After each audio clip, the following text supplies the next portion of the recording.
Welcome back everyone. Today's session is about essay writing in part B of NLSAT. This series is to help you familiarize with how to navigate through NLSAT paper as a whole, and in today's session we are specifically looking at how to deal with essay writing in this exam. Now, essay writing is probably one of the topics that there isn't a lot of information available if you look online, and the reason is because if you look or if you read very specifically through the instructions that are provided for NLSAT, then it asks you to write the essay in a very specific format. By that I don't mean that you have to write in a specific structure, but it expects a certain level of quality in your essays, and that quality can be reflected in the specifications of the exam instructions when they ask you to write an analytical essay, and what it means to write an analytical essay, because NLSAT specifically emphasizes upon writing an analytical essay as opposed to any other kind of essay. So that's why this session is very important for the ones who have very little information about what you're actually supposed to do while you're writing an essay and what is specifically the expectation in an NLSAT exam. Because if you go online and ask anyone how to write an essay, they'll give you a standard format. They'll tell you start an introduction, move on to give them a slight background or provide a lot of factual information, then write the body of your essay in which you will do a social analysis, economic analysis, political analysis, then you move on to giving suggestions/solutions, and then in the end you move towards a conclusion. So that's a standard essay template that anyone will tell you if you were to ask anywhere online, but NLSAT asks you slightly different, and the expectation in this paper is also different. So this session is very helpful to gauge what exactly the NLSAT is trying to ask from a student when they are writing an essay. In the exam, the essay is about 15 marks, so it does carry a significant number of marks, and in many cases can be a differentiating factor for a student who is trying to score more. So let's just start with decoding what does it mean to write an analytical essay, and one way to understand that is by differentiating it from what is a descriptive essay. So if you look at it, a descriptive essay, which is something most of you till now have written, maybe in some competitive exam, maybe as part of your undergraduate degree, or in school, or in any maybe essay writing competitions as well. Anywhere you have interacted with any essay, 90% of the times you must have seen descriptive essays. And a descriptive essay is something which tells you what happened. They paint a picture of narrate events or explain how something works. Think of them as a detailed report that focus on facts, chronology, and surface level information. This is to note that by this description, I do not mean to say that descriptive essays are bad. They are just a different types of essay, and NLSAT as such expects a different kind of essay from you. So any essay which is reliant upon facts, chronology, and surface level information in totality looks like a descriptive essay. So basically you're describing something in these kind of essays. You're providing as much information as you have on that topic in these kind of essays. So that is what a descriptive essay looks like. And most NLSAT aspirants, they will read up a lot of newspapers, they'll read up a lot of information about different essay topics, they'll go through compendiums of essay topics and try to come up with as much information as possible. And when the exam comes, they'll dump all that information in their essay writing, and they expect that to be a good essay. It'll certainly get you some marks. If you write a descriptive essay, it's not like the assessor is going to simply throw it away in a trash can. They're just likely not going to treat it as good essay as an analytical essay. So maybe these kind of essays, even if you write really well, at best will fetch you 7 marks or 8 marks, but nothing more than that. That is because you have only mentioned facts, information, details, all sort of things which are only descriptive. So when you're studying something, or when you're memorizing information or facts or details from newspaper so as to write better essays, keep in mind that just writing them alone or just copy pasting them in the exam alone is not enough. In contrast, an analytical essay digs deeper to explore why and how. This why and how is the key benchmark of an analytical essay, and it is something which forms the essence of an analytical essay, because in an analytical essay you're basically trying to prove something, you're trying to put forth an argument. So if I had to simplify it even further for you, just like how you write a logical reasoning answer in part B, where you're expected to take one side and defend that side, your essay is also an extension of that, except in this case the lines will not be as clearly divided, but you're still expected to argue something. So you can call an analytical essay as an argumentative essay as well. Any essay which involves an argumentative flavor, something where you're arguing something, is basically what your essay will look like in its analytical form. So it's the one where you're digging deeper to explore why and how. They break down complex issues, examine causes and effects, identify patterns and evaluate significance. In simple words, they're trying to identify why something is happening, how is it happening, and what are the reasons behind it. So, and we'll use a demonstration as well. I have used an example below to give you more clarity on this. But an analytical essay is trying to get behind things and see why something happens and how it happens. That is more important for an analytical essay as opposed to just simply describing what is happening. Instead of just reporting what's happening, they interpret and judge. Judge part not so important, but they interpret and provide some insights into why something is happening. So for example, a descriptive essay will say, let's say the essay is on a topic related to social media. A descriptive essay will say that the social media usage has increased among teenagers, with 85% now using platforms daily. So this is purely a factual information that the social media usage has increased among teenagers, and then you backed it with a fact with 85% using platforms daily. Analytical essay will say the surge in teenage social media usage reflects societal shift towards digital validation, potentially reshaping how young people form identity and relationships. This may sound slightly complex. In case it does, you can also simplify it in easy words. So if I had to simplify this, I could say that increase in teenage social media usage is reflecting a societal shift towards more digital approval, more digital reassurance from strangers on the social media, potentially reshaping how people who are now growing up with the social media, how their identity is being formed alongside social media. So if I'm somebody who's 10-year-olds, my whole identity maybe 15 years ago was shaped by how I'm playing with my friends in the parks, but now my identity is shaped by how I'm interacting with other friends or strangers on social media. So the difference between these two is that one only states something, this one actually tells you why or what could be a possible reason behind this increase in usage by teenagers on social media. So while the descriptive essay only states a fact, the analytical essay tries to go behind it and see why is this increase in social media, what are the impacts of that increase on social media on those young teenagers who are using that platform. So that is the best way to show you how really a same information can be written in a descriptive way and the same information could be written in an analytical way. The only difference here is that in this case we are asking some questions. We are asking questions like, why is there an increase in them? How is that increase affecting these teenagers? What are the consequences of that? So as is stated here, the why and hows are very important.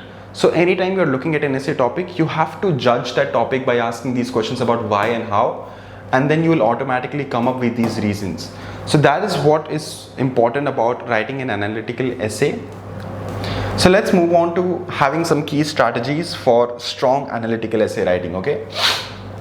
The first step in writing an analytical essay is to start with a clear analytical thesis. In simple words, thesis means my claim / argument. Just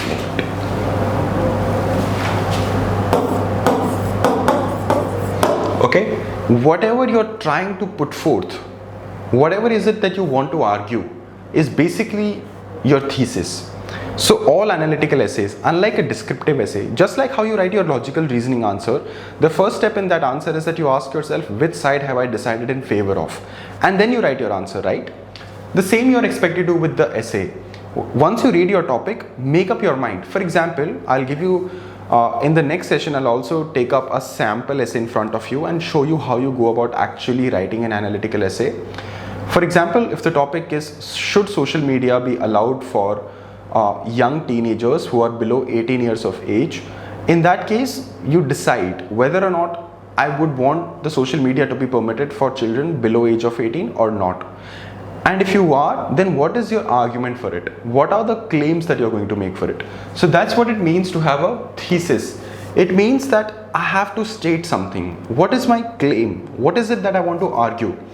That is very important. So just like how you start your logical reasoning answer with a statement of in whose side have you decided, you do the same thing with your essay as well. Your thesis should present an argument or interpretation and not just state a fact. So again, we are not stating a fact that will take us towards a descriptive essay.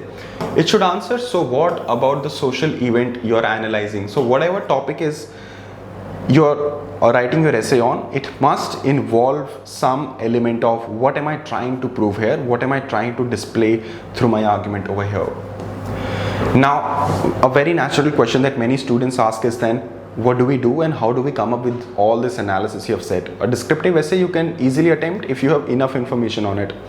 But what about an analytical one? So therefore we use a why, how and what if framework. Many of these online tools will tell you to use something like political analysis, economic analysis, cultural and social analysis. Along these 4 lines, do an analysis and write an essay. Instead of that, use this. This is what you use for an analytical essay. Why is this event happening? Whatever is it. If it's about deciding whether or not social media should be banned for children below 18 years of age, we ask why is it for us either important to ban social media or not ban social media? What is the importance of this and why is it that we are doing this? So that's why the first question we ask is why. And once you ask yourself why, you'll have to come up with a reason, and whatever reason you come up with, you write down in your sheet. Keep in mind, the good thing about an analytical essay, unlike a descriptive essay, is that it does not limit you. If you're writing a descriptive essay, you'll always be limited by your own information. If you've read up about it, all well and fine, you'll write everything you have memorized and you'll jot it down on a piece of paper. Unlike that, in an analytical essay, you're not bound by all that. So if it's a bad day for you and you have not read up enough about that topic, you'll not have sufficient content to write on that topic. But for an analytical essay, you have that luxury. It's not like you're bound by any factual information. Whatever you can come up with in your mind, so long as it's logical, you can put it down on your paper sheet and you will get some marks for it. How does it connect to the broader patterns? So let's say that if you're banning social media for children below 18, how is it important in the ongoing global context? Or how is it that it's affecting these specific stakeholders who are teenagers? So if you're banning for them, what would happen if we ban for them and how is it affecting them? And the second is, what if this trend continues? So if we were not to make any difference or if we were not to ban social media for them, how will the world look like? So for instance, if children keep using these social media platforms, what are the consequences of it? So what if basically here means, what are the consequences of it? So that is what we are trying to look at when we are using a why, how and what if framework to do that. In the next session, we'll actually use this to demonstrate how do you practically use this framework to apply to an essay topic. But this is basically what your framework should look like when you are thinking about an analytical essay. These 3 things, why, how, what if, should always be circulating in your brain, because so long as they're going on in your brain, you'll always come up with good reasons. And all that assessors want is to see how well can you personally reason it out. They're not trying to look at all the material statistic facts in your brain. They're not that much interested in that. You can use that factual information also alongside this framework, but the key part of your essay will always be this framework. So they're more interested in knowing how you think. And if you can demonstrate that in your essay, you'll always get better marks. So please do not shy away from using this because it exposes your own thinking. It's a good thing it exposes your thinking. It'll actually get you much better marks than writing a purely statement of facts. Now, what should be the structure of your essay? Again, a very frequently recurring question and a pertinent doubt that many students would have. So let's keep it very simple. Of course, it goes without saying, there is no hard and fast rule that you have to follow the structure. It's completely okay if you have a free-flowing structure in which you do not strictly abide by this kind of a body, but you can just keep it more flexible and you can keep it more to the natural tone of your writing. So first is of course introduction. In about 1 or 2 or 3 lines you can finish your introduction. Then comes background, catchy and attractive. What I mean by this is not that you have to write some quote by Mahatma Gandhi or that you have to pull out some fancy English to write a very catchy introduction, not that. By background I mean that if a topic is let's say about should women be compensated for their domestic caregiving responsibilities. So all our mothers who perform domestic work and their caregiving work they perform within the households, should they be given compensation for that? So if that's a topic, then we are trying to write some background on it as to why is this topic even being asked, why are you even writing an essay on this topic, has there been any recent development in and around this topic, is there any existing provision as such in our laws which allows women to claim compensation, or what are the potential reasons as to why this essay even needs to be discussed. So in your background you're basically trying to display why is this essay relevant and why does it even need to be discussed at the first place. So that's what I mean by having a catchy and attractive background, wherein you're just basically explaining why this essay needs to be even discussed. Third, thesis. Basically state your claim. You can also do this alongside introduction. No need to do this at the third step. You can do this before introduction as well. It doesn't really make a difference. Body, this is the main part of your essay. This will cover up, I think, a good 50 to 60% of your essay, which is backing your arguments with reason and analysis. Whatever your thesis is, you'll have to support it with arguments and reasons. So that will form the body of your essay. Then comes engaging with multiple perspectives. This basically means engaging with diverse viewpoints, okay? Viewpoints which will not go in your favor. So for example, if you decide that yes, women should be compensated for their domestic caregiving responsibilities, then the other side will naturally say that they should not be compensated. So then you must consider what could be the possible claims that will come from the other side, which is defending that the domestic caregiving responsibility should not be compensated. So consider those viewpoints and respond to them. So you should engage with multiple perspectives, and especially the viewpoints that are not in your favor and that are actually in favor of the other side. Respond to them, address them, and see how well can you work with that information. Evidence and analysis balance. So now of course some of you will ask that you have given us a layout of what an analytical essay looks like, then does that mean all the things we have read up in the newspapers while preparing for essay, will all of them become irrelevant? Absolutely not. It's about how much of the space you're giving to that descriptive part of your essay. So the balance that I would generally suggest is that keep it a 30-70 rule. 30% presenting evidence, 70% analyzing what it means. So if you, let's say you have information about, you read up in newspaper that a study shows that 70% of teenagers who use social media who are below 18 years of age tend to be vulnerable to social or mental health problems like anxiety and stress. So you read about that, and that's a statistic. So you can write that statistic that 70% of teenagers are reported to be susceptible to mental health issues as they grow up. And then once you've written this statistic, analyze it. So that's how you use it. Do not just state your statistic and move on. Once you've stated what you know about it, analyze it, what it means. So you could say that one of the potential reasons they could grow to be susceptible to mental health issues could be because during their early childhood they may not have had as much social and physical support of other peers and of their own parents. So they grow to be much more lonely, they might grow to be isolating. So those could be a reason as to why they face heightened mental health issues. The objective here is not that your analysis will always be factually correct. So long as you can make your analysis sounds logically connected enough, it's good. So that's how you should go about it. Whatever evidence, whatever factual description you have, state that and then analyze it. So that's why it says that follow this balance of 30-70 rule. It can also be 20-80, that's fine. But follow this rule. Do not let it become 40-60 in any case, okay? That is something which is not preferable. Now these are some very helpful tips and tricks, okay? Because of course in the exam, let's say you have about 5 minutes because the time management didn't go your way, so you only have 5 minutes to finish your essay. So maybe following all these enhanced techniques or maybe these detailed techniques I've discussed with you is not feasible for you. So what do we do? These are some very helpful practical writing techniques which you can use irrespective of how much time you have, and if you have less time, then they become more important. Use analytical transition. Even if you're writing a descriptive essay, even if you think it's becoming descriptive, at least try to use words, instead of using words like next, also, furthermore, avoid these words. Because these words, even if you write a good essay, they make it look like as if it's a descriptive essay.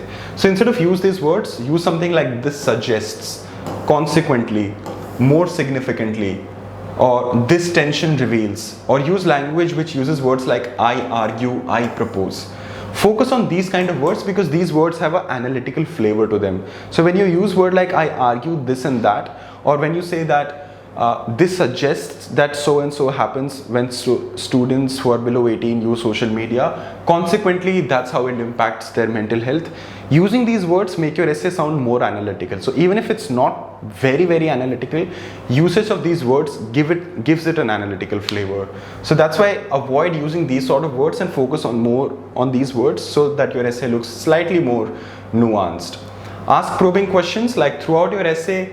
Pose questions like, what does this reveal about? Why might this pattern emerge? How does this challenge conventional thinking? Basically the why, how framework that we have discussed above. Why, what, how, what if? These are the questions you must keep consistently asking yourself to come up with good points. Avoid surface level observation. Don't just stop at obvious conclusions. If analyzing social media's impact on democracy, don't just say it spreads misinformation. Analyze why people believe false information, how algorithms amplify false information, what this means for the democratic discourse. So any person who's writing a descriptive essay on, let's say, social media and democracy, then they'll only say that it spreads misinformation, but assess why it spreads misinformation, how it spreads misinformation, what happens when it spreads misinformation, consequences of spreading misinformation. So that way you're exploring multiple facets of the same thing, and it makes your essay look way better than just simply stating one fact like it spreads misinformation. So this is what you're basically supposed to do by using this what, how, if framework. Lastly, very quickly, some basic pitfalls to avoid. No need to write in flowery language. Many students ask me, do I need to have great English to be able to write a good essay? Absolutely not. Keep your English simple, keep it, focus more on clarity. That's way more important than writing in flowery language or in highly sophisticated language. That all is not necessary. Don't over explain your arguments. By this I also mean do not repeat what you have already stated. No need to do that. If you have stated something in sufficient detail, move on to the next argument. So that's why avoid repetition. Keep introductions and conclusions short. You do not need to have very elaborate introduction or an elaborate conclusion. Focus more on the body of your essay and the part where you're making your arguments. So this is all there is to discuss about analytical essays. I hope this session at least gave you some insights into how to go about writing an essay in this exam and what you're expected to write and how you're expected to think before writing an essay in this exam. So I hope this session was helpful. Thank you for watching and stay tuned for the future sessions.